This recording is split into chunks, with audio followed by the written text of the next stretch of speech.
आज आपण अगदी सोप्या पद्धतीने 4 ते 5 वर्षाच्या मुलीसाठी साडीपासून फ्रॉक कटिंग आणि शिलाई करणार आहोत। त्याचसोबत अगदी सोप्या पद्धतीने आणि फिनिशिंगसोबत फ्रॉकला झिप कशी लावावी ते सुद्धा पाहणार आहोत। त्यासाठी व्हिडिओ स्किप न करता संपूर्ण पहा। इथे मी अस्तर घेतले 4 फोल्डमध्ये आहे। समोरच्या साईडला याची ओपन बाजू आहे। अस्तरची घडी घेत असताना छातीचा चौथा भाग आणि त्यामध्ये शिलाई मार्जिन आणि आपल्याला अर्धा इंच एक्स्ट्रा लागणार आहे झिप लावण्यासाठी। अशा पद्धतीने आपल्याला अस्तरची घडी घ्यायची आहे। टॉप पार्टची उंची आहे 9 इंच आणि त्यामध्ये 1.5 इंच शिलाई मार्जिन। या पद्धतीने अस्तरची घडी घ्या। आता शोल्डर घेतोय आपण 4.5 इंच। तिथूनच खालच्या साईडला मोंढा खोलीसाठी 4.5 इंचाला मार्क करून घ्या। पुन्हा बंद बाजूकडून 4.5 इंचाला मार्क करून हे तिन्ही पॉइंट्स जोडत इथे आपल्याला हा बॉक्स तयार करून घ्यायचा आहे।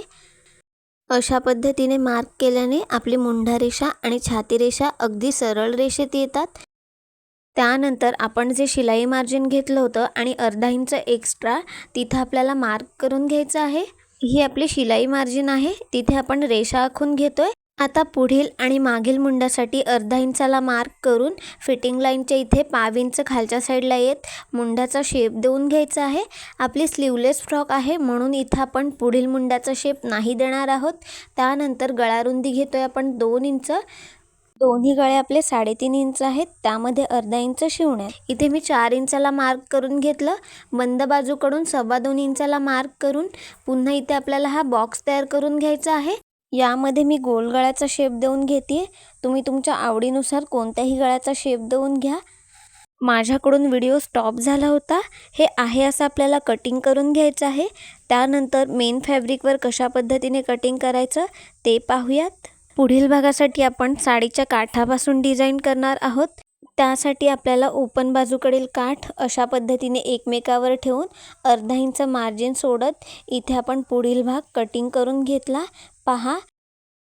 त्यानंतर मागील भाग आपण बंद बाजूकडे अशा पद्धतीने ठेवून कटिंग करून घेतला। मागील भागासाठी आपण झिप लावणार आहोत। त्यासाठी आपल्याला मागील भाग मध्यातून अशा पद्धतीने सेपरेट करून घ्यायचा आहे पहा। त्यानंतर आपण मेन फॅब्रिक सुद्धा सेपरेट करून घेतोय। इथे आपल्याला मागील भागाचे 2 पार्ट करून घ्यायचे आहेत पहा। आता आपण शिलाई करूयात। इथे आपण पुढील भागासाठी जे काठाचे पीस घेतले होते त्याच्या बाहेरील बाजू अशा पद्धतीने एकमेकावर ठेवून इथे आपल्याला हे दोन्ही पार्ट शिलाई करून घ्यायचे आहेत। अर्धा इंच इतपत शिलाई मार्जिन घेत इथे मी दोन्ही पार्ट जोडून घेते पहा। आपल्या काठाच्या बाहेरील बाजू ह्या एकमेकावर आहेत। इथे आपल्याला शिलाई लॉक करून घ्यायची आहे। खालच्या साईडने काठाची बाजू सरळ करून घ्या म्हणजेच आपल्याला शिलाई करायला सोपं जाईल। आता हे दोन्ही पार्ट अशा पद्धतीने ओपन करून त्यावर आपल्याला अस्तरचा पार्ट अशा पद्धतीने ठेवून घ्यायचा आहे। आपल्या मेन फॅब्रिकच्या वरच्या साईडला आपण अस्तरचा पार्ट ठेवलाय। इथे आपण टाचण्या लावून घेतोय। फ्रॉकचे गळे आपण पलटवून घेतोय, त्यासाठी इथे आपण अस्तर मेन फॅब्रिकच्या वरच्या साईडने ठेवून घेतले। आता आपण शिलाई करतोय। मुंढ्याच्या बाजूकडून इथे आपल्याला 1.5 इंच इतपत शिलाई मार्जिन घेत अगदी व्यवस्थित आपल्याला शिलाई करून घ्यायची आहे। ही आपली स्लीवलेस फ्रॉक आहे म्हणून इथे आपण मुंढ्यापासून शिलाई करायला सुरुवात केली। सगळ्यात महत्त्वाची गोष्ट, जेव्हा आपण कापडाची दिशा बदलत असतो तेव्हा सुई आतल्या साईडला ठेवून मग फुटर उचलून कापडाची दिशा बदलून घ्या, तरच आपल्या फ्रॉकला छान फिनिशिंग येईल। शिलाई करत असताना आपल्या कापडावर कुठे चुना येणार नाही याची काळजी घ्या। अशा पद्धतीने फ्रॉकचा टॉप पार्ट पलटवल्यामुळे आपल्या फ्रॉकला छान फिनिशिंग येते। त्याचसोबत मुंढ्याला आणि गळ्याला पट्टी लावण्याची सुद्धा गरज लागत नाही। आपण 1.5 इंच इतपत शिलाई मार्जिन घेत मुंढ्याला आणि गळ्याला शिलाई करून घेतली। त्यानंतर उरलेलं जास्तीचं कापड 1.5 इंच इतपत मार्जिन सोडत अशा पद्धतीने आपल्याला कटिंग करून घ्यायचं आहे पहा। त्यानंतर जिथे आपल्या गळ्याचा आणि मुंढ्याचा गोलवा शेप आहे तिथे आपल्याला छोटे छोटे कट्स देऊन घ्यायचे आहेत। आता अस्तरचा पार्ट आपल्याला आतल्या साईडला पलटवून घ्यायचा आहे पहा। अगदी सोपी पद्धत आहे। इथे मी व्यवस्थित अस्तरचा पार्ट पलटवून घेतला। आता त्यावर आपल्याला दाबटीप देऊन घ्यायची आहे। दाबटीप दिल्याने आपला गळा फिटिंगला अगदी परफेक्ट बसतो। त्याचसोबत आपल्या गळ्याला छान फिनिशिंग सुद्धा येते। दाबटीप देत असताना नेहमी 4 नंबरची शिलाई घ्यायची। जिथे आपला टॉप पार्टचा गोल शेप आहे तिथे सुई आतल्या साईडला ठेवून मग कापडाची दिशा बदलून घ्या। तेव्हाच आपल्या फ्रॉकला छान फिनिशिंग येईल। इथे पाहताय आपण संपूर्ण फ्रॉकच्या टॉप पार्टवर दाबटीप देऊन घेतली।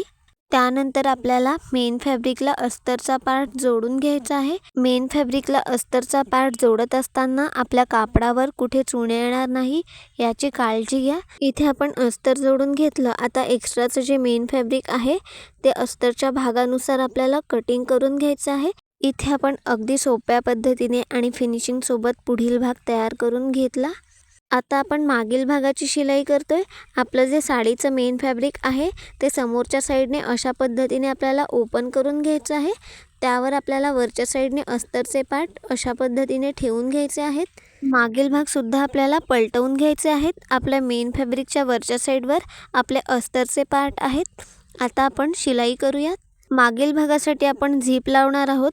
जिथून आपण मध्यातून कट दिली होती तिथे एकदा इतपत शिलाई मार्जिन घेत आपल्याला शिलाई करायला सुरुवात करायची आहे। आपली गळ्यापर्यंत शिलाई झाली की सुई आतल्या साईडला ठेवून कापडाची दिशा बदलून घ्या।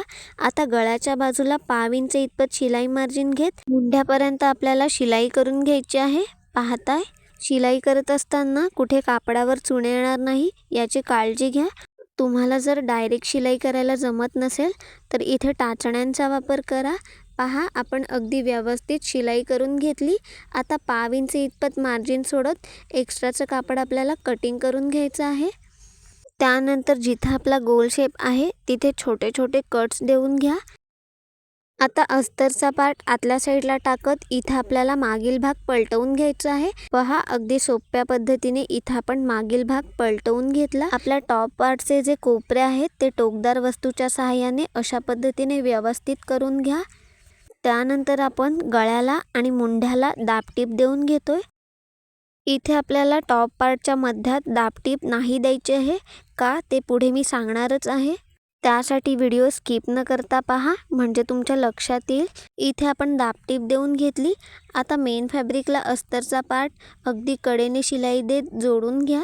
त्यानंतर जे एक्स्ट्राचं मेन फॅब्रिक आहे ते अस्तरच्या भागानुसार आहे असं कटिंग करून घ्या।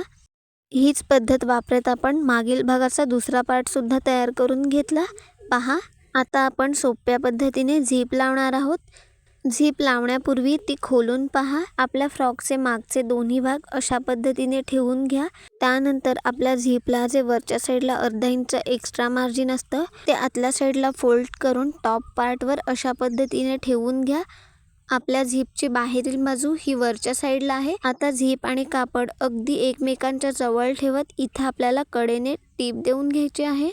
झीपसाठी शिलाई घेत असताना सगळ्यात लहान शिलाई घ्या कारण इथं आपण सिंगल शिलाई करत असतो। झीप लावताना सुरुवातीला आपल्याला शिलाई लॉक करून घ्यायची आहे। त्यानंतर आपलं कापड आणि झीप अगदी एकमेकावर व्यवस्थित ठेवून इथं आपल्याला कडेने टीप देऊन घ्यायची आहे। झीप लावत असताना घाई न करता सावकाशपणे झीप लावून घ्या। आपली एका बाजूची व्यवस्थित शिलाई करून झाली की फुटर उचलून घ्या। त्यानंतर आपल्याला झीप बंद करून घ्यायची आहे। झीप बंद करून घेतली की त्यावर आपल्याला फ्रॉकचा दुसरा पार्ट वरच्या साईडने जितकं मार्जिन आहे त्यानुसार व्यवस्थित ठेवून घ्या। दुसऱ्या पार्टला आपण झीप खालच्या साईडने शिलाई करणार आहोत त्यामुळे वरच्या साईडला एक्स्ट्रा येणार नाही याची काळजी घ्या। त्यासाठी इथं आपण टाचणी लावून घेतोय। आता आपल्याला झीप खोलून घ्यायची आहे। त्यानंतर टाचणी काढून तिथे शिलाई लॉक करून घ्या। तिथूनच आपल्याला वरच्या साईडला अगदी कडेने टीप देऊन घ्यायची आहे। इथे आपण सिंगल फुटरचा वापर न करता अगदी सोप्या पद्धतीने फ्रॉकला झीप लावून घेतोय। आपल्या झीपला जे अर्धा इंच वरच्या साईडला एक्स्ट्रा मार्जिन आहे ते आपल्याला आतल्या साईडला अशा पद्धतीने फोल्ड करून घ्यायचं आहे। त्यावर टीप देऊन शेवटी आपल्याला शिलाई लॉक करून घ्यायची आहे। पहा अगदी फिनिशिंग सोबत आणि सोप्या पद्धतीने इथं आपण फ्रॉकला झीप लावून घेतली। तुम्हाला ही झीप लावण्याची पद्धत कशी वाटली ते कमेंट करून नक्की कळवा। खालच्या साईडला 1/2 इंच इतपत झीप सोडून एक्स्ट्राची झीप आपल्याला कटिंग करून घ्यायची आहे। इथे आपण पुढील आणि मागील दोन्ही पार्ट तयार करून घेतले। आता फ्रॉकचा घेर तयार करूयात। अस्तर आपलं 4 फोल्डमध्ये आहे।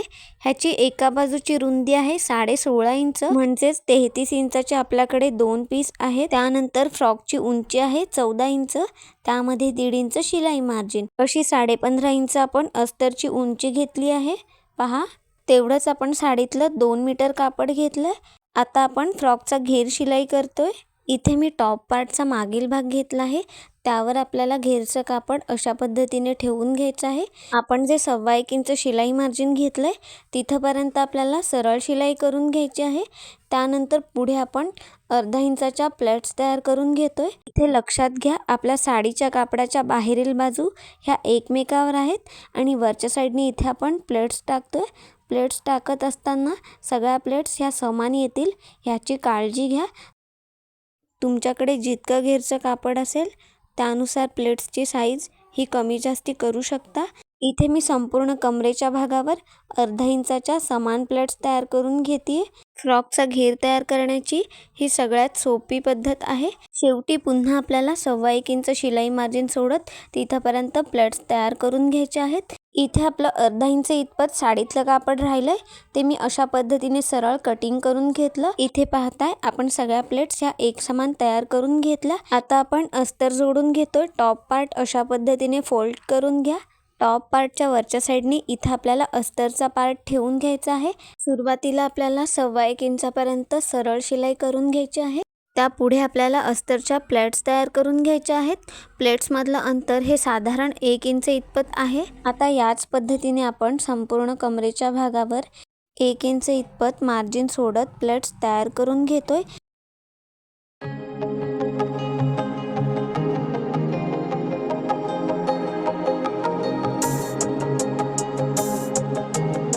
शेवटी आपल्याला 1.25 इंच मार्जिन सोडून तिथपर्यंत प्लेट्स तयार करून घ्यायच्या आहेत. अशा पद्धतीने घेर जोडल्याने आपली शिलाई आहे ती अस्तर आणि मेन फॅब्रिकच्या मध्ये जाते. त्यामुळे आपल्या फ्रॉकला छान फिनिशिंग येते. मी फ्रॉकचा दुसरा पार्ट सुद्धा तयार करून घेतला. आपल्या फ्रॉकचे दोन्ही पार्ट तयार करून घेतले. आता आपण फ्रॉकसाठी नॉट तयार करतोय. त्यासाठी इथं मी हे साडीतलं कापड घेतलं. कापडाची लांबी आहे 18.5 इंच, वरच्या साईडची रुंदी आहे 4 इंच आणि खालच्या साईडची रुंदी आहे 5 इंच. अशी आपण ही क्रॉस पट्टी कटिंग करून घेतली. आता ही पट्टी आपल्याला आतल्या साईडने मध्यात फोल्ड करून त्यावर आपल्याला एकदा इतपत शिलाई मार्जिन घेत कडेने शिलाई करून घ्यायची आहे. फ्रॉकला कमरेच्या इथं लावण्यासाठी आपण ही नॉट तयार करतोय. शेवटी शिलाई लॉक करून घ्या. आता हाताच्या सहाय्याने आपण ही नॉट बाहेरच्या साईडला पलटवून घेणार आहोत. पहा, अगदी सोपी पद्धत आहे. हाताच्या सहाय्याने आपली ही नॉट बाहेरच्या साईडला सहज पलटली जाते. इथे तुम्हाला डायरेक्ट जमत नसेल तर स्टिकचा वापर करा. अगदी सहज आपली नॉट बाहेरच्या साईडला पलटली जाते. पहा, इथं आपण या पद्धतीच्या 2 नॉट तयार करून घेतल्या. आता आपण मार्जिन शिलाई करतोय.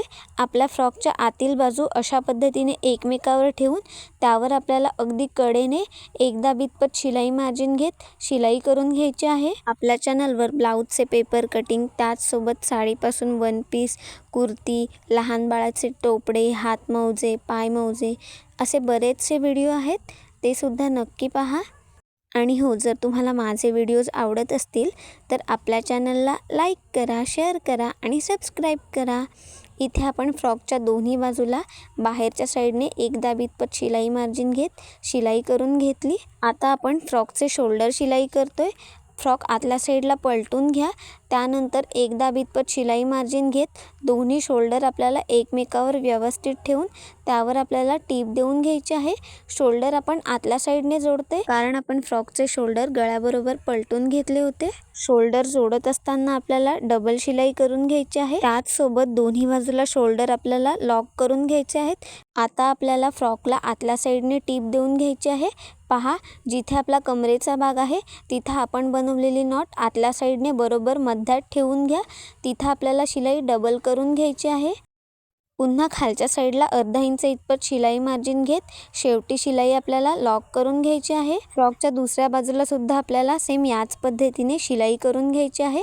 अशा पद्धतीने शिलाई केल्याने आपल्या फ्रॉकचे धागे हे आतल्या साईडला जातात आणि आपल्या फ्रॉकला छान फिनिशिंग येते. ही आपली मार्जिन शिलाई झाली की तुमच्या साईजनुसार फ्रॉक फिटिंग करून घ्या. आता आपण फ्रॉकसाठी सोप्या पद्धतीने बो तयार करतोय. त्यासाठी इथे मी 7.5 बाय 5.5 इंचाचे हे कापडाचे 2 पीस घेतले. हे दोन्ही कापडाचे तुकडे आतल्या साईडने एकमेकावर ठेवून घ्या. आता आपल्याला एकदा इतपत शिलाई मार्जिन घेत कापडाच्या चारही बाजूला शिलाई करून घ्यायची आहे. लक्षात घ्या, आपल्या कापडाच्या बाहेरील बाजू ह्या एकमेकावर आहेत आणि आतल्या साईडने इथं आपण टीप देऊन घेतोय. आपण कापडाच्या चारही बाजूने टीप देऊन घेतली. आता हा चौरस आपल्याला मध्यातून अशा पद्धतीने फोल्ड करून घ्यायचा आहे. सेंटरला मार्क करून घ्या. आता आपल्याला मध्यात अशा पद्धतीने कट देऊन घ्यायचा आहे. आता जिथे आपण कट दिलाय तिथून आपल्याला हा कापडाचा तुकडा बाहेरच्या साईडला पलटून घ्यायचा आहे. पहा, समोरच्या साईडला आपण काठाचा वापर केला होता. टोकदार वस्तूच्या सहाय्याने आपल्या कापडाचे चारही कोपरे अगदी व्यवस्थित पलटून घ्या. त्यानंतर आपल्याला पुन्हा हा चौरस मध्यातून अशा पद्धतीने फोल्ड करून तिथं आपल्याला मार्क करून घ्यायचा आहे. त्यानंतर सुई धाग्याच्या सहाय्याने खालच्या साईडने इथं आपण लहान लहान टाके देऊन घेतोय. व्हिडिओमध्ये पाहताय त्या पद्धतीने इथं टाके देऊन घ्या. त्यानंतर सुई धागा आपल्याला समोरच्या साईडने खेचून घ्यायचा आहे. आपण जो मागच्या साईडला कट दिला होता तो सुद्धा आपला झाकून जातो. बोवर आपल्याला वरच्या साईडने फॅन्सी बटन लावून घ्यायचं आहे. बटनला आपल्याला 2 वेळा टाका मारून घ्यायचा आहे. पहा, इथं आपण अगदी सोप्या पद्धतीने आणि कमी वेळात छानसा बो तयार करून घेतला. आता हा बो आपल्याला फ्रॉकच्या मध्यात अशा पद्धतीने हाताच्या सहाय्याने शिलाई करून घ्यायचा आहे. पहा, इथे हा बो मी शिलाई करून घेते. इथे आपला फ्रॉकची संपूर्ण कटिंग आणि शिलाई झाली आहे. तुम्हाला ही व्हिडिओ कशी वाटली ते कमेंट करून नक्की कळवा आणि व्हिडिओ संपूर्ण पाहिल्याबद्दल मनापासून धन्यवाद.